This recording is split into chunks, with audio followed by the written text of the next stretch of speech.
नमस्कार, स्वागत है आपका न्यूज़ 18 का डिजिटल प्लेटफॉर्म देख रहे हैं आप। मैं हूं आपके साथ वैभव कृष्ण भौंडले।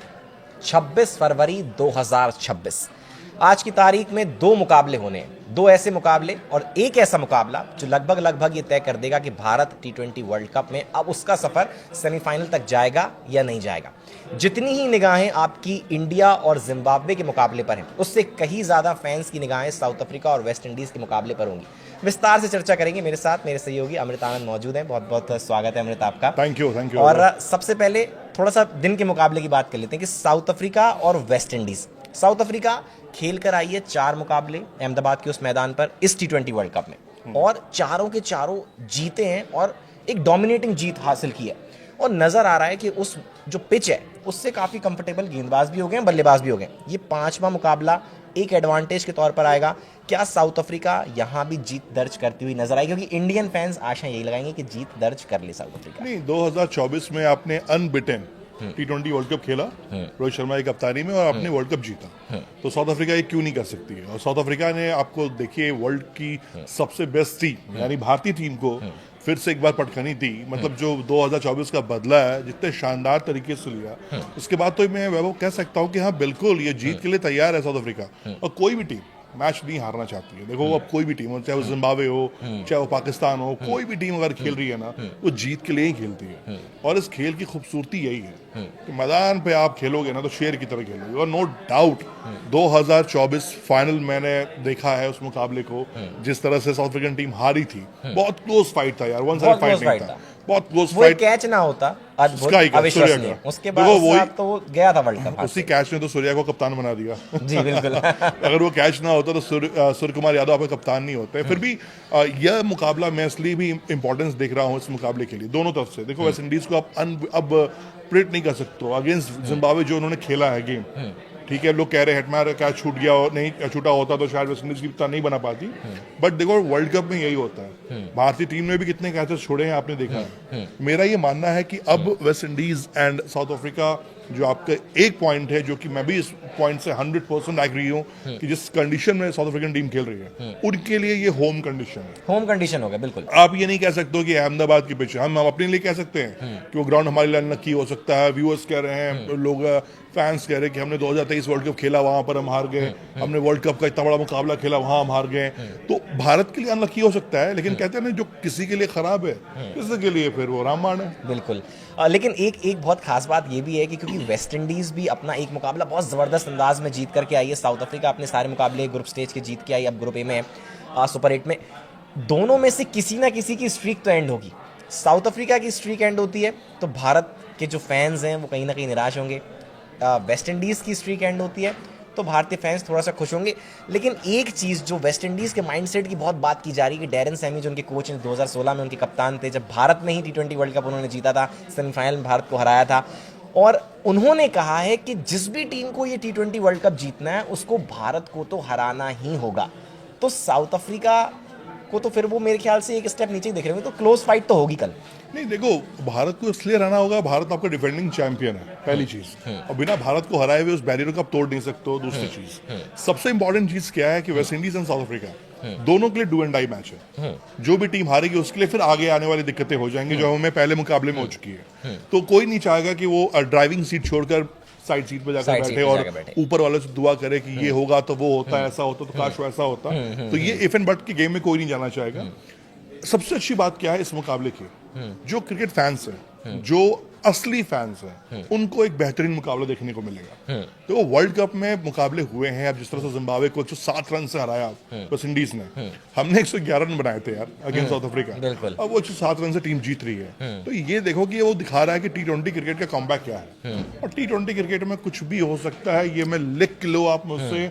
कभी भी कोई भी टीम करिश्मा कर सकती है। जिम्बाब्वे ऑस्ट्रेलिया को हरा के बाहर कर चुकी है, श्रीलंका को उसने हराया हुआ है, बहुत जबरदस्त तरीके से हराया है, डोमिनेटिंग जीतती हुई। वही अच्छा, same team against West Indies देख लो कितनी बुरी तरह हारी है। उस मैच में भी अगर आप देखेंगे तो 256 का पीछा कर रहे थे और 10 ओवर में 95 पर 5 थे। तो इंटेंट कहीं भी कम नहीं था, 10 के रन रेट से चल रहे थे। देखो गेम की प्लानिंग होती है, उस प्लानिंग पर जिम्बाब्वे की टीम स्टिक कर चुकी थी। अगर रन थोड़े कम होते, हेटमायर कैच पकड़ा गया होता तो शायद कहानी कुछ और होती। हम जिम्बाब्वे के लिए बात कर रहे शिमरन हैं, हेटमायर ने एक तरफा कर दिया वो मुकाबला। अलग देखो कैच छोड़ोगे वर्ल्ड कप में, बड़े मुकाबलों में अगर आप कैच छोड़ोगे तो फिर सूर्य कुमार यादव भी अगर वो कैच छोड़ दिया होता तो अब तक आपके पास सिर्फ 2007 T20 वर्ल्ड कप की ट्रॉफी होती। ये ट्रॉफी हमारे लिए इसलिए है क्योंकि सूर्य कुमार यादव ने एक इम्पॉसिबल कैच को पॉसिबल बनाया था। जब इस तरह की चीजें आप करते हो ना, जब बड़े गेम में बड़े उलटफेर कब होते हैं, जब आप छोटी छोटी चीजों से आगे बढ़ते हो। देखो आपने अब तक जो किया वो आपको वहां तक ले आई, ठीक है, आपकी जो मेहनत थी, आपका जो पोटेंशियल था वो आपको वहां तक तो पहुंचा दिया, लेकिन अगर आपको ट्रॉफी तक पहुंचना है तो फिर आपको डबल मेहनत करनी पड़ेगी, डबल पावर से काम करना होगा, डबल इंटेंट दिखाना होगा। तो ये सब छोटी छोटी चीजें हैं जो आपको बड़ा बनाती है। बिल्कुल, और थोड़ी सी तैयारियां, लेकिन मुझे ऐसा लगता है कि वेस्ट इंडीज से जो मुकाबला खेलने वाले हैं, क्योंकि आप ईडन गार्डन्स में कह रहे हैं वो मुकाबला होने वाला है, थोड़ा सा मैदान छोटा होगा। वो वेस्ट इंडीज के बड़े बड़े बल्लेबाज और जिस तरीके से बल्लेबाजी अभी कर रहे हैं, ऐसे मीम्स चल रहे हैं कि गलत टीम का गलत वर्ल्ड कप में कमबैक हो गया है। और ऊपर से फिर डेरेन सैमी उनके कोच जो T20 वर्ल्ड कप जीते हुए कप्तान है। तो वेस्ट इंडीज से जब भारत खेलने के लिए उतरेगा तो उससे पहले जब आज जिम्बाब्वे के साथ खेलेंगे तो कहीं ना कहीं अपने कॉम्बिनेशंस पर एक बार फिर से जोर दिया जाएगा। अक्षर को क्यों बाहर बिठाया, क्या तिलक वर्मा जिनका स्ट्राइक रेट बहुत अच्छा रहा नहीं है, उनके स्ट्राइक रेट को ध्यान में रखते हुए क्या संजू सैमसन की जगह बन सकती है? बननी चाहिए। मैं शायद दुनिया में कुछ जर्नलिस्ट हो जो ये कह रहे थे कि मैं फर्स्ट डे से कह रहा हूँ आपको कि संजू सैमसन प्लेइंग 11 का हिस्सा होने चाहिए। रीजन क्या है, देखो होता क्या है ना कि ईगो बहुत बड़ी चीज होती है, आदमी अहंकार आदमी को ही ले डूबता है। तो मैं स्पेशली रिक्वेस्ट करूंगा पहले तो कोच गौतम गंभीर से, सेकंड कप्तान सूर्य कुमार यादव से, कोई भी खिलाड़ी अगर किसी को आप ड्रॉप करते हैं तो वो छोटा खिलाड़ी नहीं हो जाता है। आप ये नहीं बोलिए कि आपने 2 फॉर्मेट के कप्तान को जो कि वाइस कैप्टन थे T20 में, शुभमन गिल का नाम मैं ले रहा हूँ, शुभमन गिल को आपने बाहर किया न्यूजीलैंड सीरीज से, ठीक है, बता दिया गया कि भैया आप हमारे अब प्लान में नहीं है। तो इससे क्या हुआ, शुभमन गिल छोटे हो गए, नहीं हुए। उनके कप्तानी में आज भी विराट कोहली और रोहित शर्मा खेल रहे हैं ODI, खेलेंगे 2027 वर्ल्ड कप भी खेलेंगे। बिल्कुल। तो जब हम बात करते हैं कि हमारे पास एक लंबी चौड़ी बेंच स्ट्रेंथ है, तो भैया वो किस लिए है? आदमी कहते हैं ना कि आदमी कमाता है तो बचाता है, कि जरूरत आएगी तो वो पैसे में खर्च करूंगा। जब जरूरत आई तो पैसे खर्च करो ना, मरने के बाद पैसों को क्या करोगे? बिल्कुल। सवाल बहुत सारे रिंकू सिंह पर भी हैं कि इनको लेकर के आए, फिनिशर के तौर पर लेकर आए, लेकिन फिनिश उस तरीके का एक बार रिंकू करते आई एम रियली सॉरी। मैं भाई इस बेचारे को क्या मिला है वर्ल्ड कप में, 8 गेंद 9 गेंद 7 गेंद, बट फिनिशर का तो रोल यही होता है ना। फैंस यही कह रहे हैं कि फिनिशर का रोल तो यही होता है कि आओ और पहली बॉल से छक्के लगाओ। रिंकू सिंह अगर 5% है तो मैं कहूंगा कि 1000% जिम्मेदार आपको गौतम गंभीर है। क्या रिंकू सिंह को ब्लेम आप तब करते हैं जब अगेंस्ट साउथ अफ्रीका वॉशिंगटन सुंदर की जगह रिंकू आते हैं, वहां उनको पूरा मौका मिलता है, वहां खेलते हैं। शायद हार्दिक को भेजने में भी थोड़ी सी लेट कर दिया। नहीं, थोड़ी लेट नहीं, कि आपने पूरी प्लानिंग उलट पुलट कर दी। आप प्रूफ क्या करना चाह रहे हो? देखो एक तो होता है कि मैं मैसेज दे रहा हूँ कि जो मैंने कर दिया वो भगवत गीता का लिखा हुआ शब्द है, उसको कोई बदल नहीं सकता है। ऐसा क्रिकेट चलता नहीं है। क्रिकेट के एक रूल रेगुलेशन है, एक पॉइंट है, उस पर ही क्रिकेट चलता है। आप वहां बैठ के एक्सपेरिमेंट नहीं कर सकते हो। आप तेंदुलकर से उम्मीद नहीं करोगे कि वो आकर पहली ओवर में गेंदबाजी करे और फास्ट गेंदबाजी करे, विकेट निकाल ले। तो आपके हिसाब से अमृत, आपको क्या लग रहा है कि मतलब कोई ड्रॉप होगा? क्योंकि अब दो चीजें, क्योंकि बातचीत बहुत हो रही है कि क्या अभिषेक शर्मा ड्रॉप हो सकते हैं, क्योंकि 15 रन 4 मुकाबले 3 में 0, और उसके बाद तिलक वर्मा 25 25 31 फिर 1। इंटेंट की बहुत ज़्यादा बात तो इस T20 वर्ल्ड कप से पहले इस टीम के साथ इंटेंट की बात नहीं होती थी। ये टीम आराम से खेलती थी, रोहित शर्मा तेज़ खेलते थे, विराट कोहली आते थे, फिर सैम के रन बनाते थे। कई बार वो भी मीम बहुत चला कि 20 पर 3, 12 पर 3, 30 पर 3, 40 पर 3 हुए, वहाँ से विराट ने कई मैच जिताए। तो विराट की जगह जब 3 नंबर पर क्या सूर्य कुमार यादव भी आ सकते थे? ज़्यादा एक्सपीरियंस है, ज़्यादा मैचेस खेले हैं, 3000 से ज़्यादा T20 आए रन है, क्या उनको मौका दिया जा सकता था कि वो right hand left hand combination हो जाता? नहीं, मौका देगा कौन उनको? वो कप्तान है, वो खुद कॉल ले सकते हैं। आप MS धोनी की मूवी देखे हुए हैं कि जो वर्ल्ड कप 2011 हुआ था, उन्होंने युवराज सिंह का प्लेस चेंज कर दिया था कि भैया मुथैया मुरलीधरन गेंदबाजी कर रहे हैं, मैं जा रहा हूँ बल्लेबाजी करने के लिए। तो ये कप्तान आगे बढ़कर करता है। आप कप्तान बैकफुट पर गेम नहीं खेल सकता है। सूर्य कुमार यादव आप अगेंस्ट पहला मुकाबला USA के खिलाफ देख लीजिए, उसके बाद मुझे सूर्य कुमार यादव बहुत इंप्रेसिव नजर नहीं आए इस वर्ल्ड कप में। इस बात को कह रहे हैं, मुझे कोई झिझक नहीं। ना सिर्फ सूर्य कुमार यादव, अगर आप गौर से देखें तो कोई भी वैसी बल्लेबाजी करता हुआ नजर आ नहीं रहा है जो पाटे विकेट पे इन लोगों ने 250 बनाए हैं। अब बात ये हो रही है कि अब शायद वैसे पाटे विकेट मिल नहीं रहे ICC की तरफ से, और ये जो इंटेंट की बात होती थी उसमें हमने केवल यही प्लान में रखा कि हम पहले जाएंगे, पहले बल्लेबाजी करेंगे, 250 लगा देंगे, 240 लगा देंगे। सामने की टीम पर वर्ल्ड कप का एक एक्स्ट्रा प्रेशर होता है मैच का, और चेस करना मुश्किल होगा, हम डिफेंड कर लेंगे, हमारे गेंदबाज अच्छे हैं। लेकिन यहाँ आप देखें कि जब चेस करने की बारी आई तो टीम कितनी बुरी तरीके से ढह गई। गेंदबाजी अच्छी है, इस कंफ्यूजन पे सॉरी मैं एग्री नहीं हूँ।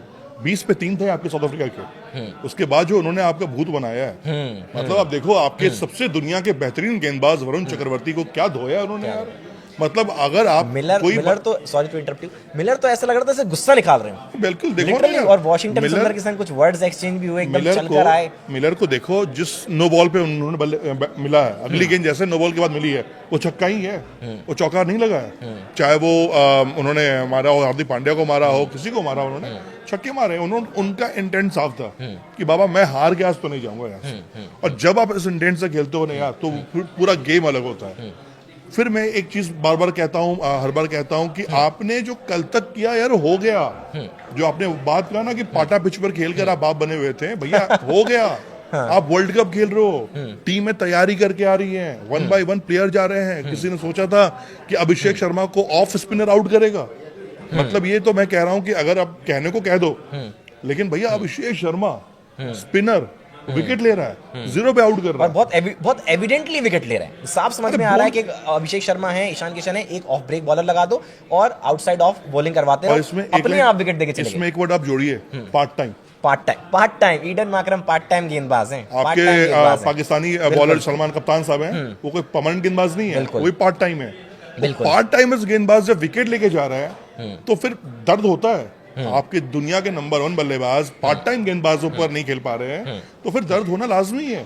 भैया वर्ल्ड के नंबर 1 बल्लेबाज बने हो, यूं ही नहीं बने हो यार। तो उसको देखो, आप कहते हैं ना कई बार, इस बात को मुझे याद है, धोनी बहुत अच्छा बोलते थे, Dhoni and Tendulkar and Rahul Dravid also, कि नंबर 1 तो पहुंच गए, अब मेंटेन कौन करेगा? वही है कि आपको स्पॉट पर कोई रख सकता है, खड़े रहना, बैठे रहना आपकी खुद की चॉइस, आपकी खुद की मेहनत है। कोई भी बल्लेबाज गेंदबाज 6 महीने क्रिकेट में आता है ना, खूब धूम मचाता है, क्योंकि नया होता है, लोग को टेक्निक पता नहीं है। लेकिन आज की तारीख में अभिषेक शर्मा को लोगों ने पकड़ लिया कि बाबा वो लाइन पे आके नहीं खेल रहे हैं, हाँ। तो उसको पहली गेंद से ही मारना है, तो उसको ऐसी ही गेंद डालो कि उसको चकमा खाए। स्किट कराओ गेंदों को, स्किट कराओ, स्लोअर रखो, फंसा के रखो, एक छक्का एक चौका मारे। एक सवाल बहुत ज्यादा इस हार के बाद आया कि अक्षर पटेल जो आपके वाइस कप्तान हैं, और गौतम गंभीर ने कुछ इंटरव्यूज में अपने कहा कि जब उनको एक वाइस कप्तान के तौर पर हटाया गया, जब सीरीज एक टीम हारी तो उनको वाइस कप्तान को हटा दिया गया। वो उन्होंने कई बार जिक्र किया कि ऐसा कभी नहीं होता है कि कप्तान को ना हटा के वाइस कप्तान को हटा दिया जाए। आपने एक कप्तान को, एक सिटिंग कप्तान को आपने बेंच कर दिया। You know one thing, मैं ये हर बार कहता हूँ, बार बार कहता हूँ कि वाइस कैप्टन जो है ना, भारतीय क्रिकेट में ना वो लॉलीपॉप है कि अच्छा वो खिलाड़ी रूठ गया, उसको दे दो यार, वे वाइस कैप्टन को पोस्ट दे दो, वो मान जाएगा। बच्चा हमारा वो गुस्सा हो रहा है, नाराज हो रहा है, वाइस कैप्टन को आप बाहर बैठा रहो, रीजन बिहाइंड क्या है भाई? और अक्षर पटेल, और उस वाइस कैप्टन को जिसकी जितनी भूमिका विराट कोहली, सूर्यकुमार यादव के उस कैच की है, उतनी ही भूमिका अक्षर पटेल की है। 3 विकेट डाउन थे, अक्षर ने विराट के साथ वो पार्टनरशिप बिल्ड की, उनके ऊपर से थोड़ा सा प्रेशर हटाया, तब वो पार्टनरशिप बनी, 170 बोर्ड पर लगे। एक बात मैं आप ये फिर देखो, मैं फिर एक चीज कह रहा हूँ, Akshar Patel as a batsman okay है, ठीक है, बट एज अ बॉलर जब वो बीच में आते हैं ना, मिड ओवर में क्या होता है, जो 20 से 3 हुआ, अगर अक्षर पटेल होते हैं तो मैं इस बात को गारंटी कहता हूं कि विकेट निकल गया होता। डेविड मिलर हो, उनको वो फंसा लेते। तो आपको ये समझना होता है ना कि एक बॉलर की काबिलियत पिच से नहीं होती है बाबा। लेकिन सोच कहीं ना कहीं ये थी, जो समझ में आया, जो सेलेक्टर्स की सोच थी या टीम मैनेजमेंट की सोच थी, कप्तान की सोच थी, सोच ये थी कि सामने 3 लेफ्ट आर्म बल्लेबाज हैं, तो एक left arm off break bowler को ना चांस दिया जाए, ऐसा ना हो कि ज्यादा मार पड़ जाए। लेकिन वहीं साउथ अफ्रीका ने, हमारे पास 6 थे, अलग से लेकर के आए एक एक्स्ट्रा बॉलर को जो कि लेफ्ट आर्म ही था, विकेट ले लिया। देखो होता क्या है ना कि ज्यादा ज्ञान ना, बहुत ज्यादा बड़े बड़े वो टीवीज पर बैठ के जो एनालाइज करते हैं, मैचअप्स करते हैं, कई बार क्या होता है ना कि नहीं, ज्यादा ज्ञान का भी ना आपको ओवरडोज हो जाता है, वो चीज रिएक्ट करती है। कभी कभी होता है ना कि अच्छी चीज को खाने में आपको अच्छी चीज लगे, उसको ज्यादा खा लो तो पेट खराब हो जाता है। तो हमारा पेट खराब, दिमाग खराब दोनों हो गया। कप्तान और कोच को समझना पड़ेगा कि बाबा आपको मैच टू मैच जाना है। फुटबॉल में ना एक प्लानिंग कहते हैं, प्लेयर को मार्क करना, प्लेयर टू प्लेयर आप मार्क करते हो। साउथ अफ्रीकन टीम ने वही किया था। अगर साउथ अफ्रीकन टीम, आपको मैं आज कह रहा हूं, आप हाईलाइट देख लेना बात को जाकर, और हाईलाइट में ये नोटिस कर लेना किस बल्लेबाज के समय कौन सा गेंदबाजी कर रहा था। वो 6 गेंद फेंकने नहीं आए थे, वो 20 ओवर डालने नहीं आए थे, वो 20 ओवर में आपको विकेट लेने आए थे आपके, और जो उन्होंने किया। तो सबसे इंपॉर्टेंट चीज क्या है कि आपका प्लानिंग क्या है। आप 20 ओवर से फेंकना है आपको, ये विकेट लेना है आपको सामने वाली टीम को रोक देना उसके है। साथ फील्ड पर उनकी इंटेंसिटी वो नेक्स्ट लेवल थी, आप अलग। brilliant ऐसा fielding लग रहा थी था, यार। ऐसा लग रहा था कि जैसे मतलब गिर रहे पड़े हैं, और ऐसा लग रहा था कि ऑलमोस्ट फाइनल दोबारा यार चल मैं रहा ये है। कह रहा हूँ ना कि इसमें मुझे ऐसा लगा कि मैं तो खुद लाइव बैठा हुआ था उस ग्राउंड पे ही, मुझे ऐसा लगा कि भाई इसमें ऑस्ट्रेलियन प्लेयर्स की आत्मा आ गई है। ये साउथ अफ्रीकन ऑस्ट्रेलियन प्लेयर बिल्कुल, मिलकर बिल्कुल, ये बिल्कुल। हवा में डाइव मार रहे हैं। हाँ। वो अच्छा, आप मैच जीतने वाले हो, उसके बावजूद उसके बाद fielding वो में कहीं कमी बाउंड्री नहीं थी। मतलब चौके ऐसे रोक रहे भाई, मतलब मैं तो छोड़ दूं। भारतीय प्लेयर होते तो खड़े तो ठीक है, हाँ, जान दे ठीक भाई, है, जाने हम दो। तो जीत तो गए, कोई दिक्कत नहीं है। लेकिन भाई तो आपकी अमृत, एक आपके हिसाब से आपकी प्लेइंग 11 क्या हो सकती है आज के मुकाबले के लिए? देखो, जिम्बाब्वे मैं के खिलाफ सिंपल भी। कहानी आप उसी है टीम के कि- साथ जाना चाहेंगे, या जो बातचीत बार बार जो आपने पहले जिक्र करा कि संजू की जगह बनती है, तो फिर जगह बनती है तो बनती किसकी देखो, जगह रिंकू है? सिंह एक दिन पहले ज्वाइन कर चुके हैं टीम को। ठीक है। ठीक है, शाम को ज्वाइन कर चुके हैं। इट्स ठीक अप है। टू अब मैनेजमेंट की वो किस माइंडसेट में है, क्योंकि उनके फादर बहुत डेंजरस पोजीशन में है। अब किस माइंडसेट से वो खेल लेकिन टीम पाएंगे को नहीं ज्वाइन खेलेंगे। किया है, इसका मतलब टीम चाहती है कि खेलें। बिल्कुल। देखो, एक प्लेयर वर्ल्ड कप खेलना, सचिन तेंदुलकर हो, उनके फादर का निधन हुआ था, विराट कोहली हो जो उनकी क्रिकेटिंग करियर रही है, ऐसा कई सारे एथलीट्स हैं जिनके बारे में दुनिया नहीं जानती है, लेकिन उनके फादर का डेथ हुआ, सिराज उसके का भी नेक्स्ट डे जिक्र करना चाहूंगा, वो ऑस्ट्रेलिया में आएंगे। डेब्यू के टाइम पिताजी का तो निधन ये हुआ, जो कि रहे बबल यही में। सब चीजें आपको बड़ी बनाती हैं। और मैं कह रहा हूँ कि ये वक्त आ गया है। अगर देखो, रिंकू मेरे हिसाब से प्लेइंग 11 में होना चाहिए, क्योंकि उससे बेटर फील्डर आपके पास भारतीय टीम में नहीं है। हाँ, फील्डिंग बहुत जबरदस्त है। रिंकू फील्डिंग में के कोई अगर कमी नहीं। 30 गज दाएं 30 गज बाएं अगर गेंद है तो गेंद बाउंड्री नहीं जाएगी, एक भी कैच ड्रॉप नहीं उनके करते। हाथ से कैच नहीं छूटेगा। तो मेरे हिसाब से भैया सब कुछ कर लेना, रिंकू सिंह को अंदर रखना, क्योंकि दो ही खिलाड़ी आपके पास है, हार्दिक पांड्या और रिंकू सिंह, जो कि रनिंग के साथ कैच कर सकते हैं। कैच करना अलग चीज है, रनिंग के साथ कैच करना। इम्पॉसिबल कैच को पॉसिबल बनाकर कैच लपकना वो अलग चीज है। तो ये चीजें हैं। सूर्य कुमार यादव का भी सेफ हैंड है, बट बीइंग कैप्टन जब से वो हो गए हैं तो वो 30 गज के दायरे में रहते हैं, वो बाउंड्री पर नहीं जाते हैं। तो हमारे लिए जो इंपॉर्टेंट फील्डर है बाउंड्री के, जो कैचेस को पकड़ेंगे, वो है सूर्य कुमार यादव और सॉरी हार्दिक पांड्या एंड अपने रिंकू सिंह। रिंकू सिंह। तो तो मेरे हिसाब से देखो, मेरे हिसाब से टीम ये है कि अभिषेक शर्मा और तिलक में से किसी एक की कुर्बानी देनी पड़े, ये देने में कोई दिक्कत नहीं है। वो हमारे स्टार खिलाड़ी हैं। वो एक मैच 2 मैच बाहर बैठ जाएंगे तो उनकी अहमियत हमारी नजर में कम नहीं हो जाएगी। बिल्कुल। वो हमारे स्टार थे, और स्टार है, स्टार रहेंगे। टीम रिक्वायरमेंट यही होती है। भाई आप क्या कहते हो, जब हमारा बेंच स्ट्रेंथ इतना लंबा है, जायसवाल को आपने बाहर बैठा रखा हुआ है, अभी आपके केएल राहुल नहीं खेल रहे हैं, फिर श्रेयस अय्यर नहीं खेल रहे हैं, इतने बड़े बड़े स्टार्स को आपने बाहर बैठा रखा हुआ है, शुभमन गिल बाहर हैं, अच्छे अच्छे टैलेंट बाहर बैठे हुए हैं, तो उसमें क्या दिक्कत है? बिल्कुल। भाई आपकी रिक्वायरमेंट है ना, पिच कंडीशन वो है, आपकी रिक्वायरमेंट है वो, आप उस अकॉर्डिंग तो खेलो। आप एक चेंज चाहते हैं, अक्षर को तो आप लाएंगे, अक्षर को भी लाएंगे। अक्षर तो चाहिए ही चाहिए। वो तो नेक्स्ट टू इम्पॉसिबल है। आप मुझे 11 गेंद पे 11 रन बनाने वाला वॉशिंगटन सुंदर नहीं चाहिए। ठीक है बाबा, उतनी बल्लेबाजी करवाई भी नहीं और उतनी बल्लेबाजी आई भी नहीं, और फिर आपने इतनी प्रेशर गेम में आगे बल्लेबाजी करने भेज भाई दिया। ये होता है, आप प्लेयर खराब कर रहे हो। हाँ। आप प्लेयर बना नहीं रहे हो। हाँ। आप सौरभ गांगुली अगर बनना चाह रहे हो कि मैं भैया एमएस धोनी को 7 से 3 बना दूंगा, तो बाबा वो गेम अलग थे, वो गेम अलग थे, वो प्लेयर अलग थे, वो टाइम भी अलग था। नहीं, मैं कह रहा हूँ टाइम तो आपको, चैलेंजेस तो आपको लेने पड़ेंगे ना। टाइम तो आपको आगे बढ़ना है तो आपको टाइम से लड़ना पड़ेगा। बिल्कुल। आपके पास ऑप्शन नहीं है। बिल्कुल। हर चीज आपको प्लेट में नहीं मिलेगी। बिल्कुल। तो लेकिन उसके वक्त होता है ना। आप इसको न्यूजीलैंड सीरीज में कर लेते हैं, आप इसको साउथ अफ्रीका सीरीज में कर लेते हैं, अब वर्ल्ड कप में भेज दियो यार, बच्चे की जान ले लोगे क्या अब? तो आपके दो चेंजेस हैं कि तिलक और अभिषेक में से एक किसी को बेंच करके संजू को अंदर लेके आओ, बिल्कुल लीजिए, और वॉशिंगटन सुंदर को, जो कि बनता तत्काल भी है, प्रभाव से बाहर और कीजिए, उनकी अक्षर जगह पटेल बेंच करके अक्षर पटेल को अंदर लेके आओ। बिल्कुल।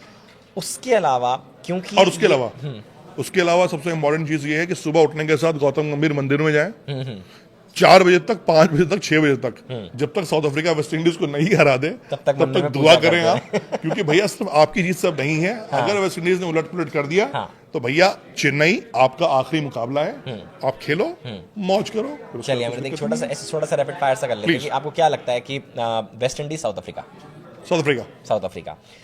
वेस्ट इंडीज साउथ अफ्रीका, अगर आपको साउथ अफ्रीका लग रही है, तो फिर भारत में जो खेलने वाले हैं खिलाड़ी, उनमें तिलक अभिषेक में से कौन बाहर जाएगा? तिलक बाहर जाएंगे।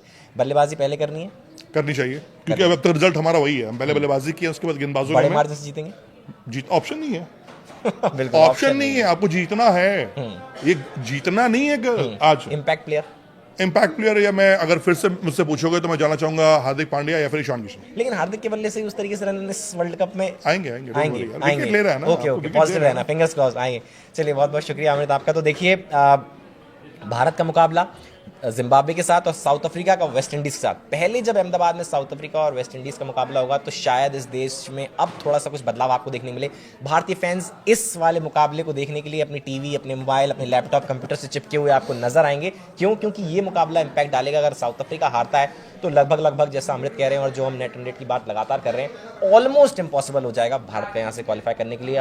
मैच जब खत्म होगा तो फिर एक बार आपके साथ हम जुड़ेंगे, हाजिर होंगे। फिलहाल बहुत बहुत शुक्रिया अमृत, आपका हमारे साथ ज्वाइन करने के लिए। Thank you.